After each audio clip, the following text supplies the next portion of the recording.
ईरानी वज़ारत ख़ारजा ने कहा है कि अमरीकी तजावीज़ का जायज़ा लिया जा रहा है और तजावीज़ पर गौर के बाद सालिस पाकिस्तान को अपने मौक़िफ़ से आगाह कर दिया जाएगा। इससे क़ब्ल अमरीकी मीडिया ने खबर दी थी कि अमरीका और ईरान हतमी मुआहिदे के करीब पहुँच गए हैं। ईरानी वज़ारत ख़ारजा ने कहा है कि अमरीकी तजावीज़ का जायज़ा लिया जा रहा है और तजावीज़ पर गौर के बाद सालिस पाकिस्तान को अपने मौक़िफ़ से आगाह कर दिया जाएगा। इससे क़ब्ल अमरीकी मीडिया ने खबर दी थी कि अमरीका और ईरान हतमी मुआहिदे के करीब पहुँच गए हैं।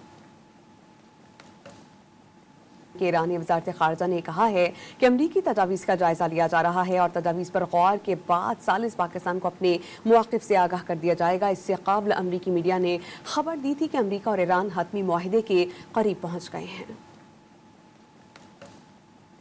ईरानी वज़ारत ख़ारजा ने कहा है कि अमरीकी तजावीज़ का जायज़ा लिया जा रहा है और तजावीज़ पर गौर के बाद सालिस पाकिस्तान को अपने मौक़िफ़ से आगाह कर दिया जाएगा। इससे क़ब्ल अमरीकी मीडिया ने खबर दी थी कि अमरीका और ईरान हतमी मुआहिदे के करीब पहुँच गए हैं।